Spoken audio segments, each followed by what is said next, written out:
Alam nyo ba na may lupa tayo na kailanman ay hindi pwedeng angkinin ng kahit sino? Attorney G, ano po ang mga lupang pag-aari ng gobyerno?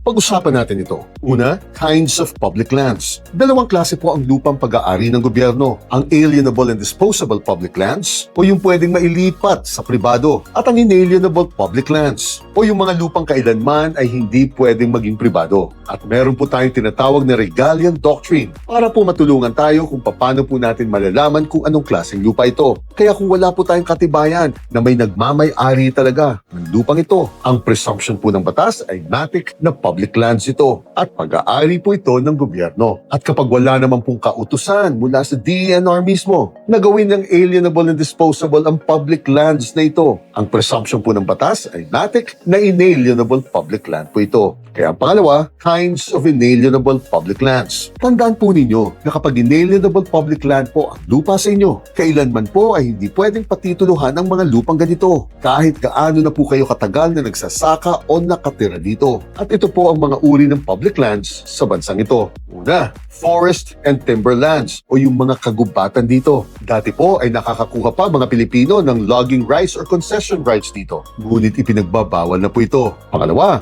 mineral lands, kung saan makakakuha lang po kayo ng mineral rights upang magmina dito. Ngunit mananatili po ang lupang pag-aari ng gobyerno. Ang pangatlo, national parks, kung saan pwede po tayo mag-camping at mag-enjoy dito. Ngunit bawal po tayo manirahan, mag-hunting, magtanim o sirain ito. At ang pangapat, unclassified lands o yung mga lupang kahit po tinataniman na ninyo, ngunit hindi pa po ito idinedeklarang alienable and disposable ng DENR mismo. Ang panglima, submerged areas o yung mga lupang natatabunan ng mga tubig, katulad ng mga karagatan, lawa, ilog o sapa dito. At ang panganim ay ang mga foreshore lands o yung mga lupang katabi mismo ng mga karagatan, lawa, ilog o sapa. Sa bansang ito, ang foreshore lands po ay dapat 3 metro ang lapad mula sa pangpang kapag kayo po ay nasa urban areas at 20 metro po ang lapad nito kapag nasa rural areas naman po kayo at 40 metro naman po ang layo nito kapag nasa forest areas na kayo. Bukas, pag-usapan naman po natin kung ano ang mga karapatan at obligasyon ninyo pagdating sa mga public lands na ito.